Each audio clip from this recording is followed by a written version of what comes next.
বাংলাদেশের ৩টি পুরনো রাজনৈতিক দলই আজ আলাদা আলাদাভাবে তাদের নিজস্ব কর্মসূচি পালন করছে। আগস্টে ক্ষমতা হারানো আওয়ামী লীগ আজ দেশে হরতাল ডেকেছে। জামাতে ইসলামী তাদের একজন নেতার মুক্তির দাবিতে বিক্ষোভ সমাবেশ ডেকেছে। আর বিএনপি তারা পালন করছে তাদের একটি দুদিনের কর্মসূচি, তিস্তা রক্ষা কর্মসূচি। আওয়ামী লীগের হরতাল নিয়ে আমি কোনো মতামত বা কোনো আলোচনা করতে চাই না, এই কারণে যে আমি নিজে বরাবরই হরতালের বিপক্ষে আমার অবস্থান।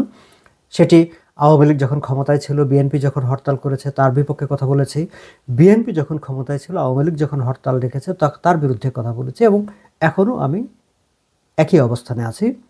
আর 5ই আগস্টের রাজনৈতিক বাস্তবতা মেনে নিলে আওয়ামী লীগ যে কোনো ধরনের কর্মসূচি, বিশেষ করে হরতাল কর্মসূচিতে আসার আগে, ঘোষণা করার আগে তাদের এই ব্যাপারে তাদের যে একটা পলিসি শিফট, কারণ তারা নিজেরাও গত 5 বছর 10 বছর 15 বছর হরতালের বিপক্ষে কথা বলেছে, ফলে এই ব্যাপারে তাদের একটি ব্যাখ্যা বক্তব্য দিয়ে তারপর কর্মসূচি দেওয়াটা দরকার ছিল বলে আমার কাছে মনে হয়েছে। যাই হোক, আর জামাতে ইসলামের এই যে বিক্ষোভ সমাবেশ পালন করা, সেটি আমার কাছে একটু খুব কৌতূহলোদ্দীপক মনে হয়েছে, কারণ এই সময়ে জামাতে ইসলামী ক্ষমতার অন্যতম শক্তিশালী পার্টনার, তারা অংশীদার, তারা স্টেক হোল্ডার তারা। ফলে আমরা দেখেছি যে 5ই আগস্টের পরে ডক্টর মোহাম্মদ ইউনূস অন্তর্বর্তী সরকার হিসেবে দায়িত্ব গ্রহণের পর অনেক একেবারে দণ্ডিত অপরাধীরা তারা একদম জেলখানা থেকে ছাড়া পেয়ে গিয়েছে। অনেক চিহ্নিত জঙ্গিরা ছাড়া পেয়ে গিয়েছে। সেখানে জামাতে ইসলামের মতো একটা strong stakeholder of the power এই সময়কার, যাদেরকে অনেকে বলে থাকেন যে মূলত জামাতি এখন ক্ষমতায় আছে, তাদেরকে কেন তাদের নেতার মুক্তির দাবিতে বিক্ষোভ সমাবেশ করতে হবে, সেটি নিঃসন্দেহে কৌতূহলোদ্দীপক।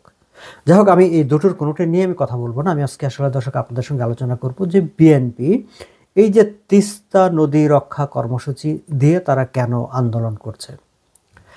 আমাদের কাছে শুনতে মনেই হতে পারে যে তিস্তা নদী এটি এক ধরনের একটা সামাজিক আন্দোলন, এটি সুশীল সমাজের আন্দোলন। আমরা বিভিন্ন সময় দেখেছি পরিবেশবাদীরা পরিবেশ রক্ষার আন্দোলন করে, বা নদী রক্ষার আন্দোলন করে, বা সামাজিক বিভিন্ন গোষ্ঠীগুলো আন্দোলন করে। কিন্তু এবার বিএনপি দেশের এই মুহূর্তের অত্যন্ত শক্তিশালী প্রধান রাজনৈতিক দল, এবং যে দলটিকে বলা হয়ে থাকে এখনকার ক্ষমতার আরেকটা গুরুত্বপূর্ণ স্টেক হোল্ডার। যদিও কালের গত এই 6 মাসের ব্যবধানে ক্রমশ স্পষ্ট হয়ে উঠেছে যে বিএনপি ক্রমশ ক্ষমতা কাঠামো থেকে অনেকটা দূরে সরে গেছে, কিংবা তাকে কৌশলে অনেকটা দূরে সরিয়ে দেওয়া হয়েছে।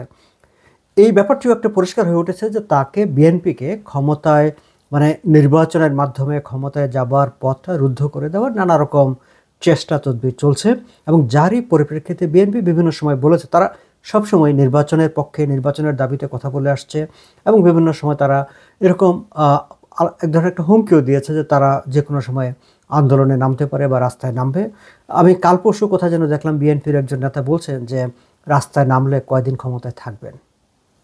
যাই হোক, কিন্তু কয়দিন ক্ষমতায় থাকবেন, অন্তর্বর্তী সরকারকে ক্ষমতা থেকে নামানোর জন্য, কিংবা তারা যে নির্বাচন চাচ্ছে, জাতীয় সংসদের নির্বাচন চাচ্ছে, সেই নির্বাচনের দাবিতে বিএনপি রাস্তায় আন্দোলন শুরু করবে কি করবে না, বা করলে কখন করবে, সেটি নিয়েও নানা রকম সংশয় আছে। কারণ বিএনপির পক্ষে হুট করে আন্দোলনে নেমে যাওয়াটা একটু কঠিন, এই কারণে যে বিএনপি যখনই নির্বাচনের কথা বলে তখনই অন্য গোষ্ঠী, যেমন জামাতে ইসলামী, তারা নির্বাচন চাচ্ছে না। ছাত্রদের যারা 5ই আগস্টের আন্দোলনের অগ্রভাগে ছিলেন, তারা মূলত গত 2 দিন ধরে আমরা জানতে পারলাম যে তারা আসলে মূলত ছাত্র শিবিরের সাবেক নেতাকর্মী, কিংবা আসলে ছাত্র শিবিরের কর্মী। কারণ ছাত্র শিবির বা জামাত ইসলামী যারা করে তারা আসলে কখনো সাবেক হয় না, তারা সবসময় জামাত, সবসময় শিবির। তো এখন যেহেতু তারা নিজেদের মধ্যে একটি রাজনৈতিক দল গঠনের প্রক্রিয়ায় এসে এই স্টেক হোল্ড কে মাস্টার মাইন্ড ছিল, কার ক্রেডিট বেশি, এই ক্রেডিট ভাগাভাগি নিয়ে যখন কথাবার্তা হচ্ছে, তখন আমরা বিষয়গুলো তারা নিজেরাই পরিষ্কার করছে যে মূলত জামাতে ইসলামী কিংবা ছাত্র শিবিরের ছত্রছায়া নেতৃত্বেই 5ই আগস্টের এই আন্দোলনটি হয়েছে। ফলে 5ই আগস্টে শেখ হাসিনা সরকারের পতনের বা আওয়ামী লীগের পতনের যে আন্দোলনটি হয়েছে, সেটি ছিল জামাত sponsored or led by Jamaat Islami ছাত্র শিবির আন্দোলন। সো এমন একটি সময়ে বিএনপি, এবং তারা সব সময়ই যখন বিএনপি নির্বাচনের কথা বলেছে, তখন জামাতে ইসলামী এবং এই ছাত্ররা যারা ছাত্র শিবিরের সাবেক বলে নিজেদেরকে দাবি করছে এখন, তারা সবাই মিলেই মানে তার বিপক্ষে দাঁড়িয়ে যায় যে না, কেন এত তাড়াহুড়া, কি সংস্কার করতে হবে। ডক্টর মোহাম্মদ ইউনূসও বলেন না, আগে তো সংস্কার করতে হবে, সংস্কার ছাড়া তো নির্বাচন করা যাবে না। সো এমন একটা অবস্থায় নির্বাচন নিয়ে বিএনপির পক্ষে আন্দোলন করাটা একটু ডিফিকাল্ট। ফলে এরকম একটি বাস্তবতায় বিএনপি তিস্তা নদী রক্ষার একটি আন্দোলনের কর্মসূচি দিয়েছে এবং উত্তরের 5টি জেলায় তিস্তা নদী বেষ্টিত 11টি স্থানে তারা সমাবেশ ডেকেছে। এবং এই কর্মসূচিটা আমার কাছে বেশ ইন্টারেস্টিং মনে হয়েছে দর্শক। ইন্টারেস্টিং মনে হয়েছে এই কারণে যে না, তারা ঠিক গতানুগতিকভাবে সভা সমাবেশ বিক্ষোভ সেদিকে যায়নি, তারা একটু অন্য জায়গা থেকে তারা মাঠে প্রথম তারা পাটা ফেলতে চেয়েছে। এবং তাদের যে কর্মসূচি, সেই কর্মসূচিতে তারা আছে যে সেখানে তারা সমাবেশ করবে, সমাবেশে বিএনপির কেন্দ্রীয় নেতারা বক্তৃতা করছেন, সেখানে তারা পদযাত্রা করবে, সেখানে তারা সাংস্কৃতিক পরিবেশনাও করবে। মজার ব্যাপার হচ্ছে যে এই আন্দোলনের কর্মসূচিটি কিন্তু দলীয় ব্যানারে ডাকা হয়নি, বিএনপি কিংবা বিএনপির কোনো অঙ্গ সংগঠন তার ব্যানারে ডাকা হয়নি। দর্শক, আপনাদের মনে থাকার কথা যে এর আগে মানে ত্রিপুরা অভিমুখে একটি পদযাত্রা ডেকেছিল বিএনপি, সেটি কিন্তু বিএনপি তার দলীয় অঙ্গ সংগঠনের ফোরামে সরাসরি ব্যানারে তারা ডেকেছিল। কিন্তু এই জায়গাটায় এসে তারা অন্য একটি তিস্তা নদী রক্ষা আন্দোলন কমিটি এই নামে তারা আন্দোলন মানে কর্মসূচিটি দিয়েছে। কিন্তু এই কমিটির নেতৃত্বে যারা আছেন তারা সবাই বিএনপির স্থানীয়ভাবে কিংবা কেন্দ্রীয়ভাবে বিএনপির বিভিন্ন কমিটিতে বিভিন্ন পদে আছেন। আর মির্জা ফখরুল ইসলাম থেকে শুরু করে কেন্দ্রীয় নেতারা সেখানে প্রথম দিনে বক্তৃতা করেছেন। আজ শেষ দিনে বিএনপির ভারপ্রাপ্ত চেয়ারম্যান তারেক রহমানের সেখানে বক্তৃতা করার কথা রয়েছে। মজার ব্যাপার হচ্ছে যে সেই বক্তৃতা থেকে মির্জা ফখরুল ইসলাম ভারতের উদ্দেশ্যে বেশ কঠোর একটি বক্তব্য দিয়েছেন। তিস্তার সমস্যাটি আসলে আমাদের ভারতের সঙ্গে সমস্যা, এটি ভারত বাংলাদেশের একটি কূটনৈতিক সমস্যা বলি, রাজনৈতিক সমস্যা বলি, যেভাবে বলি না কেন, এই সমস্যাটি ভারতের সঙ্গে একটি সমস্যা। এবং এই সমাবেশে বক্তৃতা করতে গিয়ে মির্জা ফখরুল ইসলাম ভারতের উদ্দেশ্যে বলেছেন যে স্পষ্ট বলতে চাই, আগেও বলেছি, বাংলাদেশের মানুষের সাথে যদি বন্ধুত্ব চান তাহলে আগে তিস্তার পানি দেন।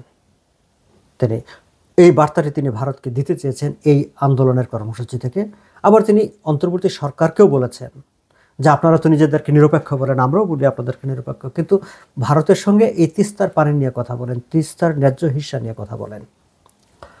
সো এখানে মানে মির্জা ফখরুল ইসলাম কিংবা বিএনপি একটু আলাদাভাবে, ঠিক মারমুখী না হয়েও ঠিক আলাদাভাবে ভারতের বিপক্ষে ভারতের সঙ্গে স্বার্থ আদায়ের একটি শক্তি হিসেবে নিজেদেরকে তারা দেখাতে চাচ্ছেন। এখন এই আলোচনাটি সবার মনে হচ্ছে দর্শক, আমার কাছে ওই প্রশ্নটা জেগেছে যে বিএনপি রাজনৈতিক কর্মসূচি না দিয়ে নির্বাচনের জন্য কিংবা তা এইরকম একটি মানে এটাকে আমরা অরাজনৈতিক কর্মসূচিও বলতে পারি, একটি অরাজনৈতিক কর্মসূচির দিকে কেন গেল।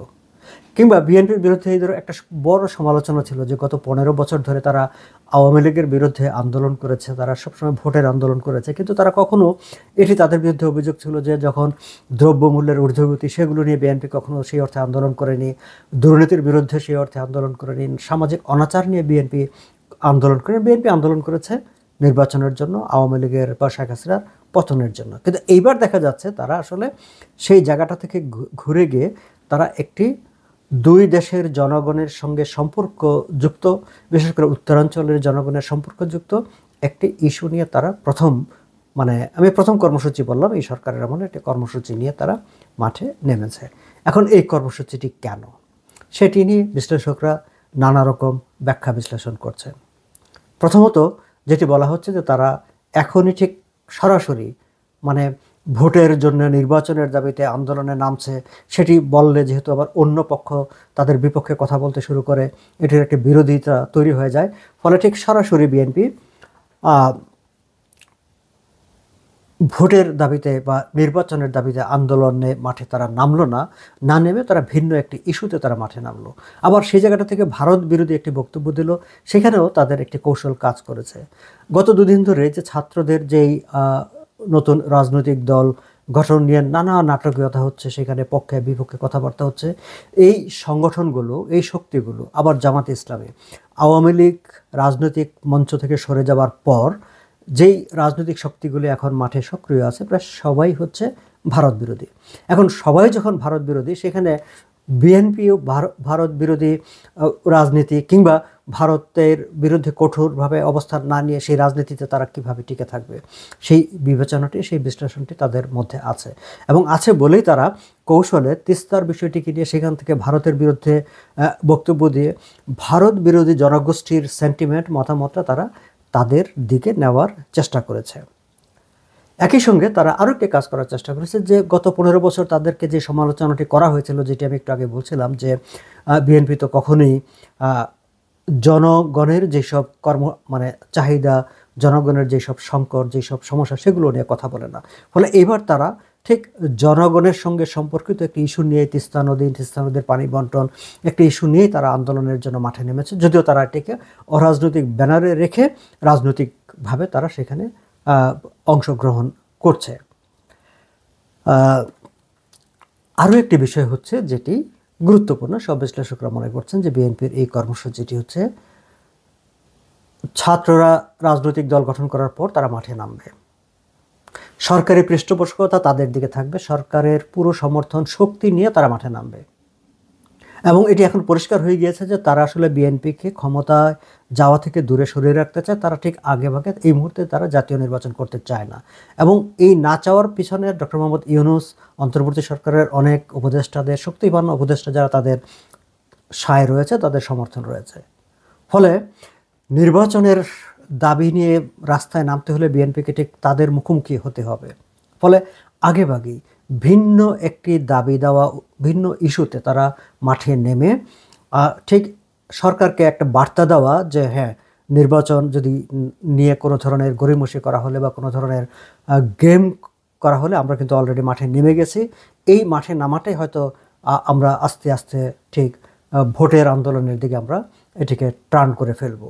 আবার একই সঙ্গে জনগণকে সম্পৃক্ত করার, যেমন যেহেতু উত্তরাঞ্চলের 5টি জেলায় তারা এই কর্মসূচিটি শুরু করেছে, ফলে পুরো উত্তরবঙ্গ ধরেই এক ধরনের একটা বিএনপির মধ্যে এক ধরনের একটা সাড়া পড়েছে। সারা জেলাগুলো থেকে সেখানে নেতাকর্মীরা সেখানে যাচ্ছে, অংশ নিয়েছে।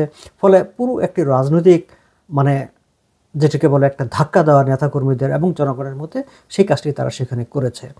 এবং এর মাধ্যমে তারা উত্তরবঙ্গ থেকে হয়তো দক্ষিণবঙ্গে অন্য কর্মসূচি নিয়ে যাবে, সিলেট চট্টগ্রামে অন্য কর্মসূচি নিয়ে যাবে, তারপরে হয়তো ঢাকায় তারা অন্য কর্মসূচি নিয়ে আসবে। কিন্তু ভিন্ন ভিন্ন কর্মসূচি নিয়ে মূলত মাঠ দখল রাখা, রাজপথ দখল করে রাখা এবং দখল করে রেখে সরকারকে একটা বার্তা দেওয়া যে আমরা কিন্তু প্রস্তুত আছি। নির্বাচন নিয়ে কোনো ধরনের গড়িমসি করার চেষ্টা করলে, তালভানা করার চেষ্টা করলে, সেক্ষেত্রে আমরা এখন যে সামাজিক আন্দোলন করছে, জনগণের বিভিন্ন ইস্যু নিয়ে আন্দোলন করছে, সেটি আসলে ভোটের আন্দোলন, রাজনৈতিক আন্দোলনে রূপান্তরিত হবে। এমন একটি পরিকল্পনা নিয়েই বিএনপি তার এই তিস্তা নদী রক্ষার আন্দোলন শুরু করেছে, যেটি আসলে শেষ পর্যন্ত মানে ভোট রক্ষার আন্দোলন কিংবা ভোটাধিকারের আন্দোলন বা নির্বাচনের আন্দোলন যাই বলি না কেন, সেই আন্দোলনে রূপান্তরিত হবে কিংবা পরিবর্তিত হবে।